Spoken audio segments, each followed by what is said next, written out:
What do you think your favorite memory of Kill Tony is? Anything stand out? The one that's popping in my mind right now is there was one night where we had so many terrible bucket pulls that I just went turbo round and everybody sucked. It was like an anomaly. And then number 17 was a guy that came up and put the microphone on a Bluetooth speaker and pulled out his phone and started talking about how he has no voice box, can't talk. That was Ahren Belisle, and he won a golden ticket. All right, so to many of you, what I'm going to say has probably been pretty obvious, but I think to way too many people, it's going to be shocking, or maybe people have been in denial. But I have every reason to believe that Kill Tony and the infamous bucket pulls, which are supposedly totally drawn at random, are at least partially curated, scripted, not as real as they are alleged to be. You're duking it out with all these other people that are trying to do it too, so there's like a lot of pressure. So you're only going to get 1 minute, and there's 100 people plus signing up for a few spots. And, you know, it's random. Like when you decide to reach into that bucket, who the fuck knows who you're going to get? You're just looking in there. You're not even looking. You look at, you know, just putting your hand in there, pulling something out. Where we found every single one of them was it's on totally a piece random. of paper. It's totally random. The Mothership open mic, where comedians line up down the block, sometimes around the block, to get on, supposedly totally at random, that those polls are also curated. Despite what the Austin comedy overlords have been saying, making it in the Austin comedy scene isn't strictly about talent or fairness or something at random. It seems to be almost entirely about who you know, and is resembling that slimy industry in that city that they were supposedly all fleeing. You're going to Hollywood! So is Kill Tony the show where truly anything can happen totally randomly? I don't think so. I'm going to tell you how I know that, my own experience being on Kill Tony and connections to those who have been on Kill Tony and the Austin comedy scene, and why that matters to comedians who have been told for a few years now that Austin is the place to be, and what that means for the integrity of the Austin comedy scene. Yeah. To explain how I know all this, a little bit of backstory. I'm a comedian, and I've lived and performed all over the world, including in two key places in Lisbon, Portugal, and Austin, Texas. In 2022, I was living in Lisbon, and at that point, the comedy scene was insanely small and intimate. It was like, on average, 1.5 shows in English a week.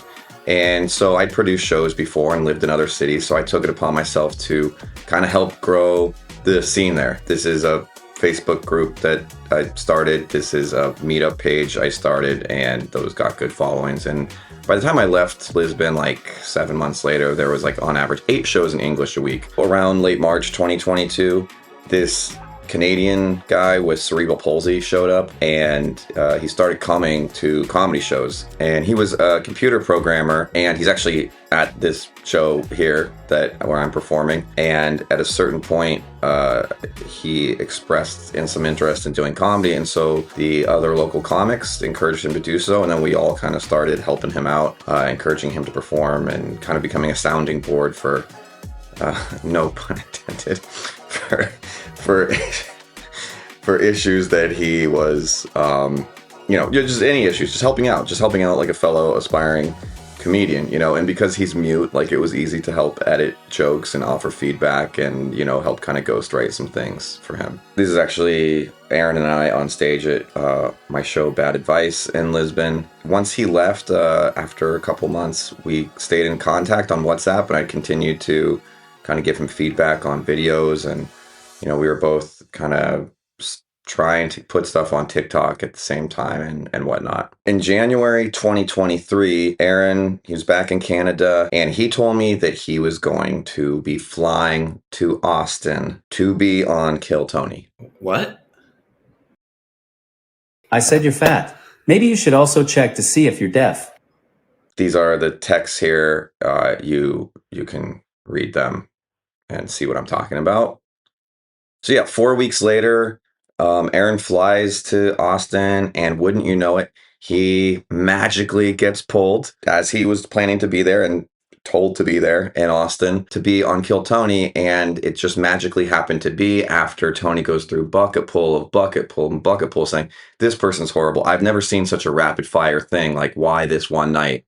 Even when a comedian was doing semi-decently, saying, no, you're terrible, you suck, get off the stage. And he does this, I don't know, like 12 times before saying, all right, how about just one more? Let's just see what could possibly happen with one more pull. Should we go to the bucket one more time? Wouldn't you know it, who does he pull?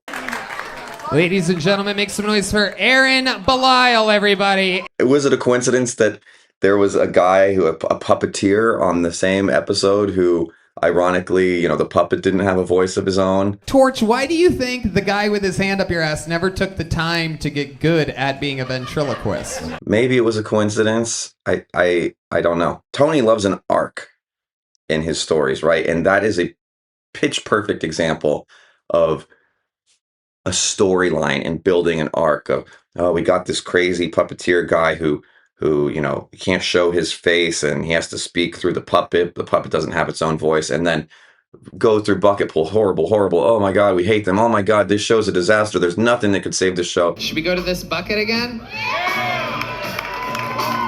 I have things on deck that will work, but I'm saving them. It doesn't really make sense. I'm going to try to build momentum with a bucket pull. Ladies and gentlemen, your first comedian of the night. This is gonna be good. This is the one, I'm positive. Make some noise for Torch the Puppet. Let's just give it one more random chance. And then Ahren comes on and makes a comment on the puppeteer. And then it's literally, horns and drums and lights flashing and blaring. I'm a better ventriloquist than that other fucking idiot.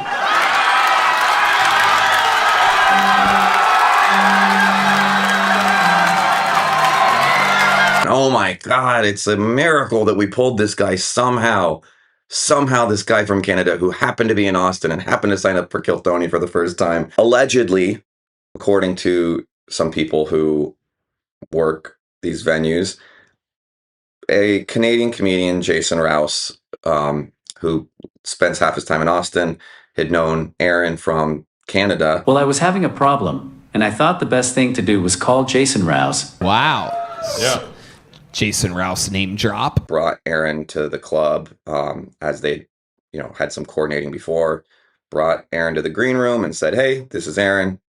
Confirming it's cool if he gets on, and Tony was like, yeah, we'll do it. Ahren was then told to stay allegedly in Austin. He stuck around for a few more weeks, and wouldn't you know it, he got pulled again 2 weeks later, and the rest is history. Tony actually said that this totally random thing that wasn't scripted or coordinated at all was actually his favorite moment in Kill Tony history, which I found to be pretty hilarious because it seems to have informed, maybe not the first time, but created a blueprint for future arcs and kind of talent scouting and, what people will tune in to watch on the show. So how does this all allegedly work? There's obviously an element of scouting and recommendations. Comedians that perform internationally and they end up recommending people to Tony. I believe that Ari Matty was recommended by Sam Talent. There's a gigs in Estonia. You should go check it out. There are gigs in Estonia. Yeah, you should. Better than people know. Yeah. Yeah. They're very funny. Samuel did. I did them, man. It was great. Yes. Yeah.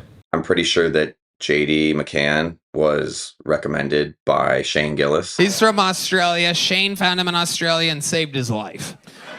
A lot of people pulled from the bucket work at the Sunset Strip or their roommates with other Kill Tony regulars. I think what a lot of viewers don't know is that while you sign up for the show, there are producers there, and you sign a release, but you also give them your social media handles. And if you've already signed up before, that puts you in one bucket, so to speak. So they know that they've kind of maybe pre-scouted you, or maybe you've gotten on before. A few hours before the show, you're doing this, and that gives them a chance to look at your social media. If you are someone who is a comedian, you're likely going to have comedy sets on your page. You're going to show whether or not you have a huge following, whether or not you have a crazy story. Are you someone important in the industry? That was you for real? Yeah, bro. Yeah. Wait, Seth Rogen, Ice Cube, Maya Rudolph, all those fucking guys. Oh, for real? Yeah. Fuck yeah. We're getting a sequel. Or who they can kind of guarantee will be a good performer. On the other hand, if you don't have a social media presence, it's possible that you're going to be one of these first timer weirdos.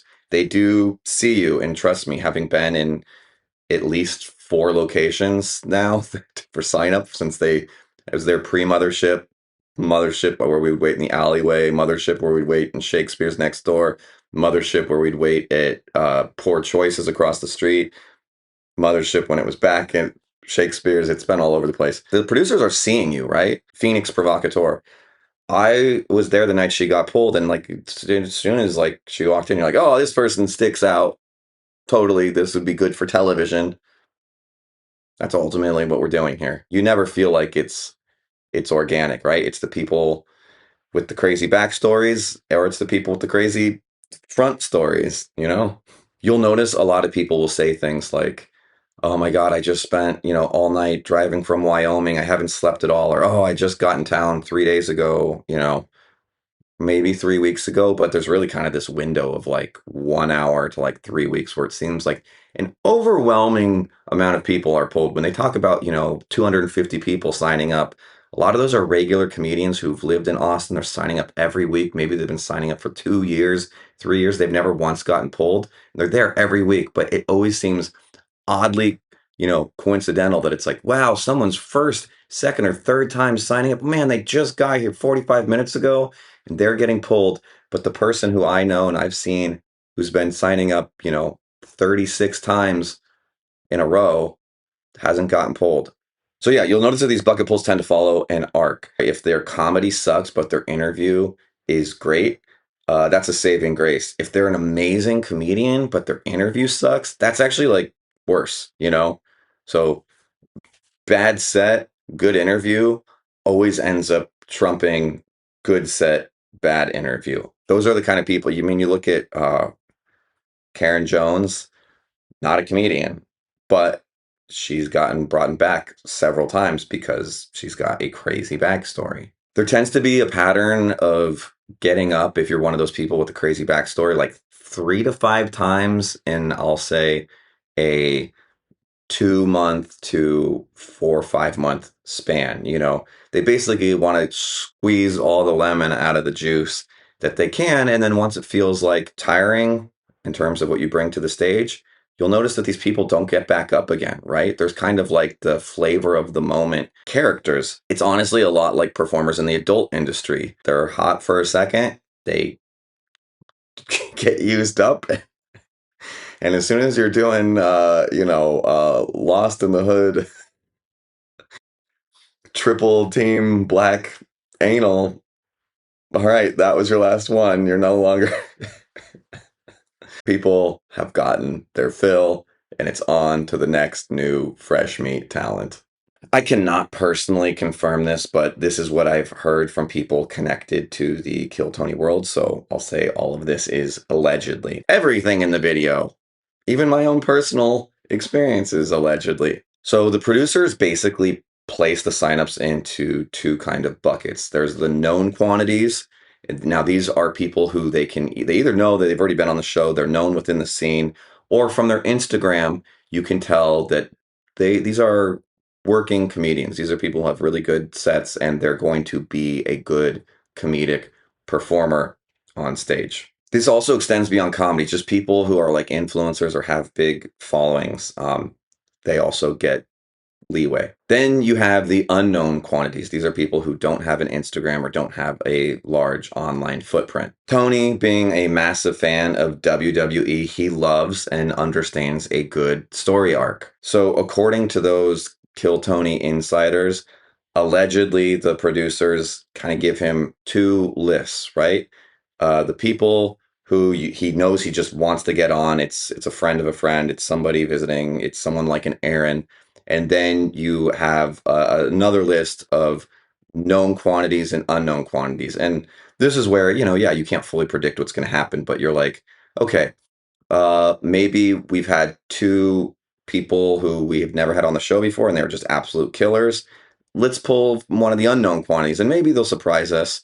But whatever, if it's just like a truck driver who came with his wife to see the show and has never tried stand-up comedy before and didn't prepare anything and Then they get the wife on the show because the guy sucked, and oh my god, the wife's a little bit better. They'll try to find maybe like more like a lull moment. Why? Because again, like an arc, they can go through, oh, this person sucked, this person sucked, this person sucked. Okay, now let's pull from the known quantities.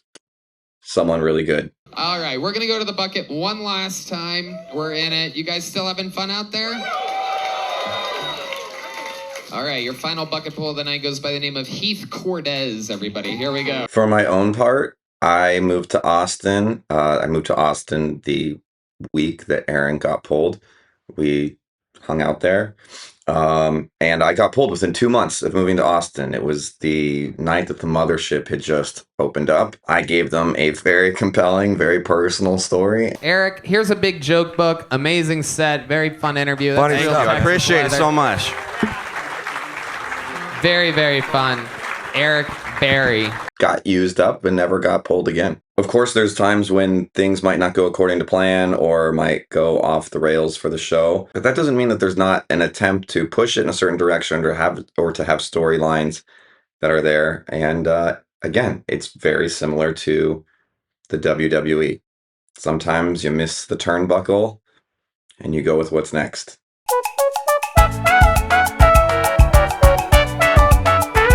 The Mothership open mic is also something that has professed to be totally random in terms of who they pull to get on, and I've got some bad news there too. When I was living in Austin, I would have several friends who would be coming into town from LA, and they'd literally only be there for like 2 days, maybe 3 days, and somehow they would magically get pulled for the open mic, sometimes both on Sunday and Monday, both days in a row, both times when they happen to be there. Is it because Adam Egget knew them from the Comedy Store? Is it because they had Adam's number and might have texted him that they were in town? Who's to say?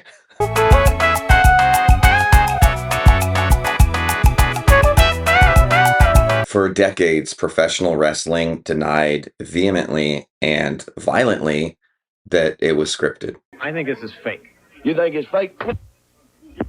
What's that? Is that fake? Huh? What the hell's wrong with you? That's open hand slap, huh? You think it's fake? You come huh? Being scripted and or being heavily produced, like the WWE, like reality television, like America's Got Talent, doesn't mean that something can't be entertaining.